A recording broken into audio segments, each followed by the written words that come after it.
So welcome back to On the Couch with Tony and Nikki, where this week we're talking about women and the things they shouldn't be doing in the bedroom. Yes, this is the don'ts for women. We had some great... us women loved listening to all the do's and the don'ts for men, and I'm sure the guys are really going to learn something, so listen up. So we have a list of 10 things that women, if you don't do these things in the bedroom, you're going to get a much better result. And number one on the list is...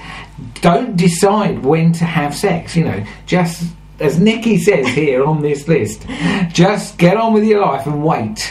Yes, well, there's a big message here, because so many women, actually lots of women ring us up, don't they, or write into me, and they go, and it's always about what he doesn't do. And so they're going, well, I tell him this and I tell him I want to have, sex more, or, a different kind of sex, or what she's doing. But the thing is, I'm saying to you, get on with your life. What does that mean? It means absolutely, have a good life. Go inside and make sure that you're happy, and then wait, because it's called leaving the gap.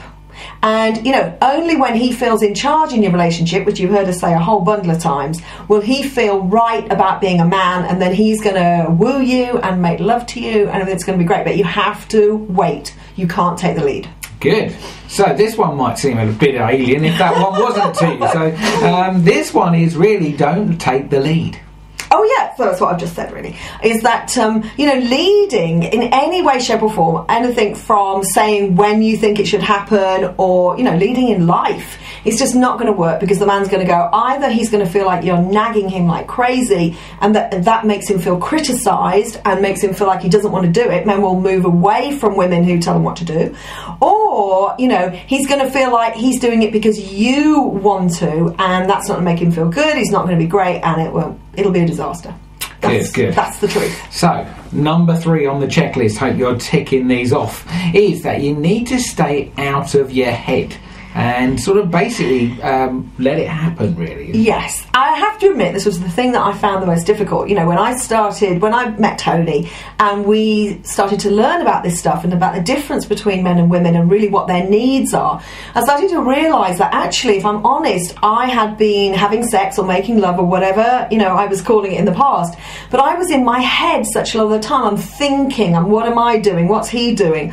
Or worse still, kind of visualising or whatever.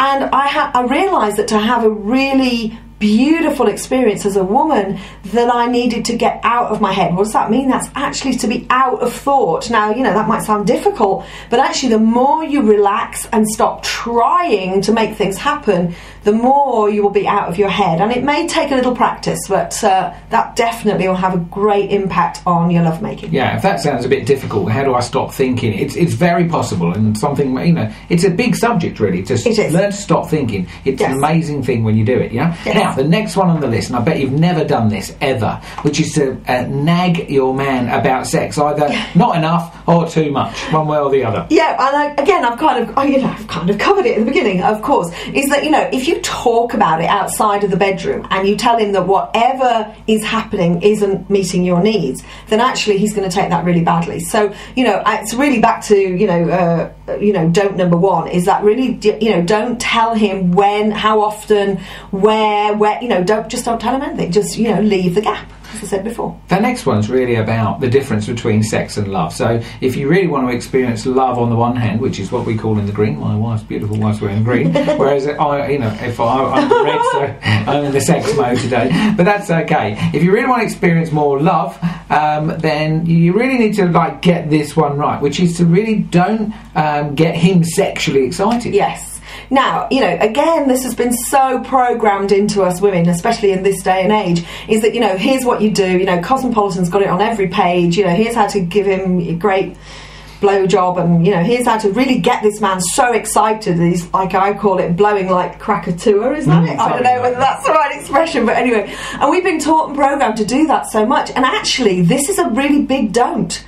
I mean, it's not your job to get him so sexually aroused that he is like, A, he's going to be focusing on his orgasm, and B, he's going to be having sex with you instead of making love to you. So actually that's a non-job, it's not your job to get him sexually aroused. So again, that might sound like, ooh, this is big news, this is new news, but that's something, and again, not enough time to really go into detail there, but that's the big don't. Okay, so whittling down this list quickly, because to do this in 5 minutes is not easy. Especially with me. Yes. I wasn't going to mention that, but there you go. So the thing is that you don't focus on your orgasm at all. That's right. So in 10 seconds, how do they do that? Well, it's like not to, back in those kind of days when I used to be very kind of sexually athletic and, adventurous and, getting my man all turned on, I was also making sure that I got a really kind of high altitude orgasm, and that's not the kind of orgasm you really want. You don't want a clitorally stimulated,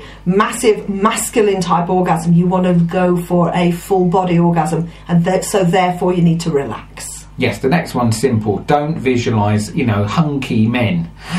Because actually your man will know whether you're thinking about James Bond or, a biker or whatever. Yeah, I mean, if you're in a situation where you're still attached to an old relationship, or worse still, you're visualising some sort of, weird kind of, kinky stuff kind of thing, this is not going to get you the kind of love-making you want. That's it. Don't do it. Okay. The next one's for life, really. Don't tell him what to do. Men, when you tell men what to do, they'll definitely move away from you. Don't like it. Yeah, I think actually looking at these lists, I've said this quite a few times, and that's in the bedroom. So when you're actually making love, don't start saying to him, I want you to do it this way, or touch this now, or more, or this is again, really telling him what to do is not good. The next one, which is, a subject, the subject of love is a complex subject, and we always encourage people to dive into the subject of love. But, really the suggestion is that to really get this right, to really have the best experience, is that to really learn the difference between sex and love. Don't get them confused.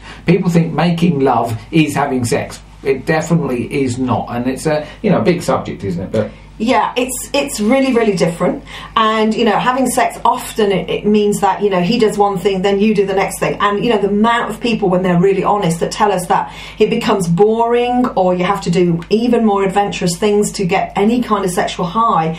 And, basically making love is very, very different. It's very much more intimate. It's a quieter, more, intimate's the best word I can think of to explain it. That's the difference. Yes. Now, the last one, the big one maybe, is don't try to control everything, because the truth is you can't control life. You just can't. And actually, if you try and control your man, then you're never going to have the best connection with him. So yeah, it's so the opposite to that is to trust him. Now, a lot of times, again, women will ask me lots of questions about, what do I do? What do I tell him? How can I tell him what I need and everything? And I think you've heard enough now to know that that's not what you need to do. So what you have to do is you have to trust that actually if you are in your green, in your happy life, and you're in your feminine, that actually the man in him, whether he's showing up in a masculine way or not, he will actually know what to do. You need to trust him so that he takes charge. Perfect. So there you go. The list of don'ts to do in the bedroom from women. So get that checklist next to on your bedside cabinet. Make sure you're not doing any of it. And what we're going to do now is we're going to cut to our commercial break, where we have a very special announcement for you. So if you want to hang in to find out what else you can do with us, learn more from us with our philosophy, then stay tuned. If you've had enough, then quit now, and we'll see you next week. Bye-bye.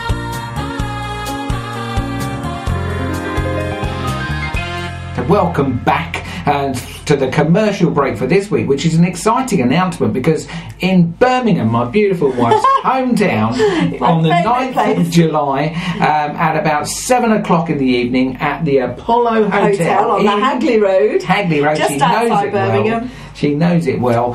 There's going to be an event run by one of our absolutely outstanding trainers, the one and only Lucy Hobson, who she will be presenting our Love, Sex and Intimacy preview event. So yes. So that's Wednesday, July the 9th, at 7 o'clock-ish at the Apollo Hotel, Birmingham, my favourite place.